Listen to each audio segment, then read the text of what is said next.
Okay, good morning. Today is day 15 for these videos about a day in the life or some thoughts in the life of a human who has schizophrenia. And schizophrenia is something that can be chalked up to a real reality. Basically, the underworld uh, engages in bizarre psychological operations, and when the schizophrenic tries to make sense of these operations, it sends their mind into a schizophrenic pattern and makes them sound crazy. But I am not crazy, and I've been diagnosed with schizoid affective disorder, or basically schizophrenia. So,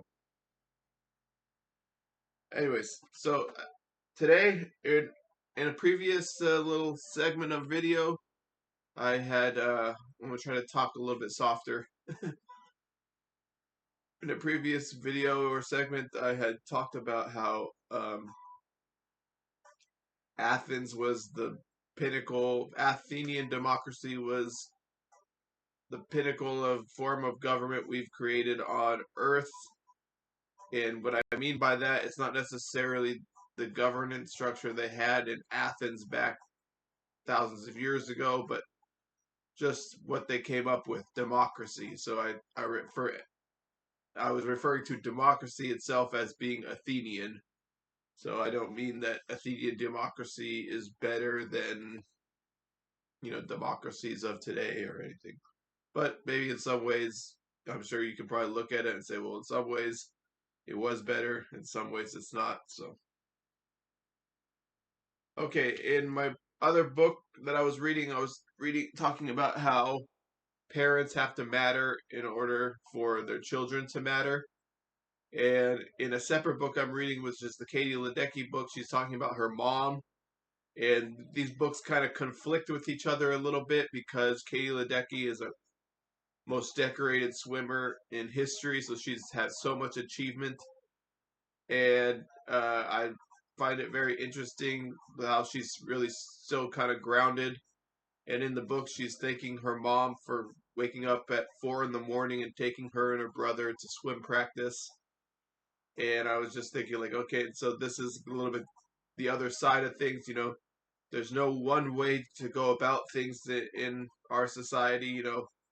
Because somebody could see something that is a little bit wrong with a particular way of doing things, somebody else could see something completely right about that particular way of doing things. Or the silver lining is waking up at 4 in the morning and sacrificing sleep for your children results in them potentially becoming an Olympic swimmer. Obviously, it's a small percentage of people that happens to, but even if people have any sort of amount of fun in swimming or just success in swimming at all, then it could potentially be worth it to do that for them. Or maybe just the act itself of seeing your mom wake up that early for you makes you realize I can do that for somebody else outside myself. And anyways, but so this was a little bit of a contradiction in these books, but uh I like reading different perspectives, and there's something to be taken from each perspective and result that people find in the way they go about doing things. So those are two books. One is Never Enough, and the other is Just Add Water by Katie Ledecky. And they're even though there's contradictions in the books, there's actually some overlap in the books themselves. So I think they're a good pair to read. Uh, because Katie Ledecky is pretty grounded as a Olympic swimmer, and so, uh, yeah. All right, so recently there was a terror attack in New Orleans, and this terror attack, I don't want to talk too much about it. I don't want to say too much about it other than saying, like, it's really sad that somebody gets to that point where they think that just like the darkness of like getting to a sad point in a life where you're willing to take the lives of other people, particularly at random like that, like just people out having a good time on New Year's Eve, and those poor souls are. If I always, and when you're schizophrenic, you always have to say, well, like unless it's like some sort of stunt operation. But I think these vehicles are real things going on, and uh, you know, this guy was in the military, in the United States military, and he had knowledge of using vehicle as a weapon.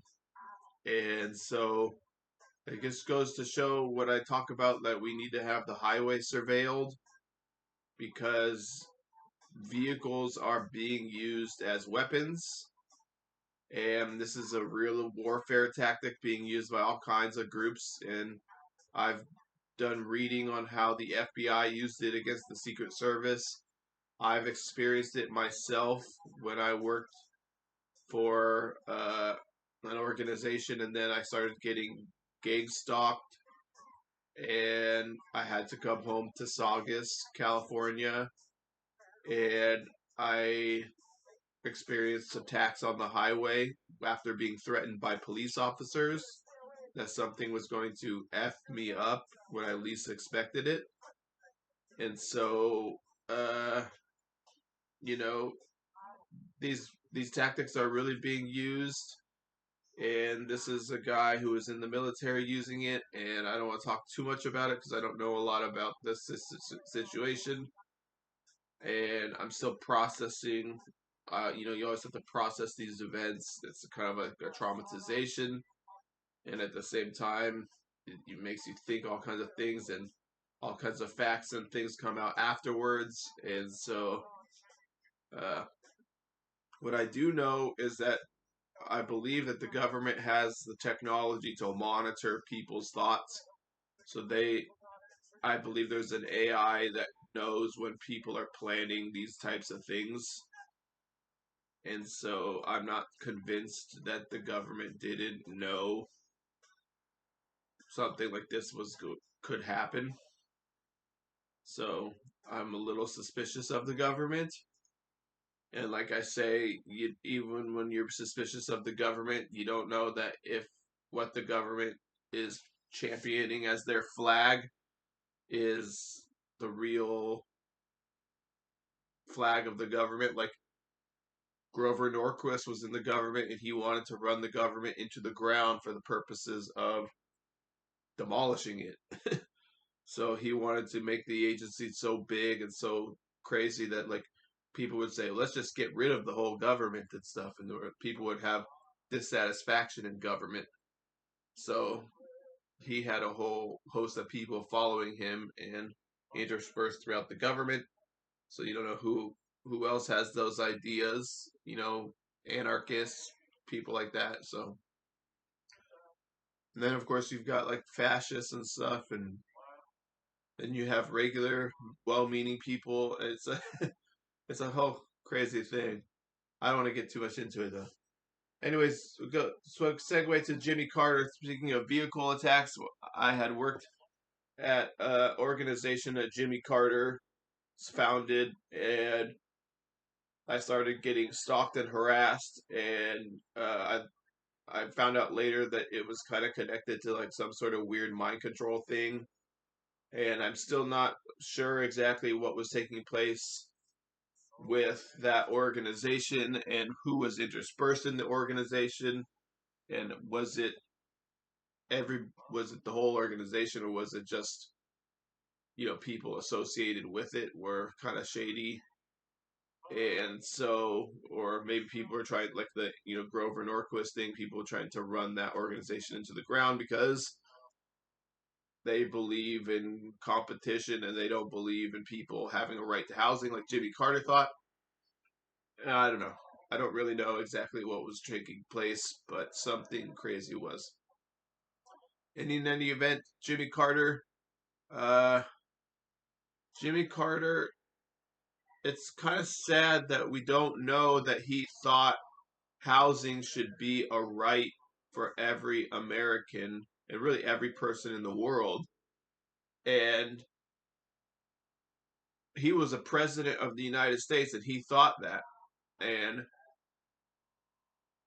I don't want to fault him, but maybe there should have been some sort of like real forums by people associated in government and with Jimmy Carter, or political organizations with Jimmy Carter part of the hosting the event and saying and giving his voice behind housing as a right, maybe even making it a constitutional right in America or something.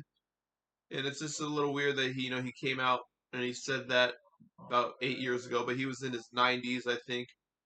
I don't know if he had said it beforehand, but it's unless you follow him intensely, you don't really know that he was for that. When the way the news media covers Jimmy Carter, I feel like they do a little bit of a disservice to his humanitarianism because he did all that with Habitat, but like the Habitat is kind of a band-aid on a huge gaping wound in the American system. And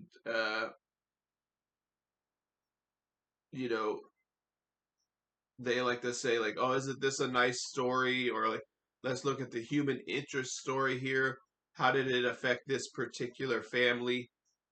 And more than zooming out and saying like, what this is the belief of this person who started this founding organization, Jimmy Carter, who was president of the United States. And I mean, he's a very well respected figure in American political life, even though, he lost to Ronald Reagan and all that. But I think I think to some degree we've come to a reckoning with the Reagan trickle down, and where we did for a time, where we realized, well, the trickle down didn't really trickle down like they said it was. Everything's been spewing up. And anyways, but that's a whole nother topic. But I just feel like, we should have known more about Jimmy Carter's belief that housing is a right. And there should have been more of a push to make housing a right, maybe from people who believe that. And I don't really know how you go about doing that, but uh, I feel like if you make housing a right, you change the whole game of the way we live as a society, and it puts power back into the hands of people. So, but it would, I think it would create, it would, you probably have to rearrange a lot to do that. So that's a whole nother topic, I guess. But I can't think through it at this point in time, right at this very moment. So, anyways, I just wanted to say that about Jimmy Carter. Uh, yeah, so hopefully his family is doing okay, and it's always sad when you lose somebody, but he lived a great life, and so okay, I'm gonna go ahead and stop. All right, goodbye.